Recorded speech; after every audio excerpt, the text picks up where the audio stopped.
Good day, ma'am, sir. My name is Maria Concepcion Bautista. I am Filipino. I am from Pulilan, Bulacan, Philippines. I am 36 years old and graduate high school.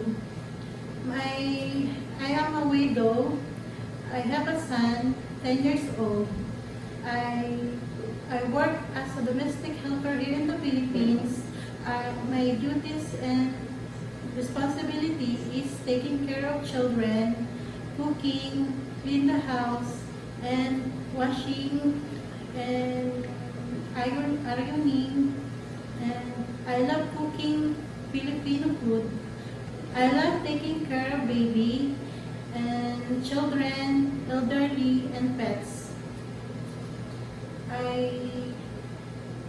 Sir, ma'am, I am responsible, patient, hardworking, and please choose me, ma'am, as a domestic helper.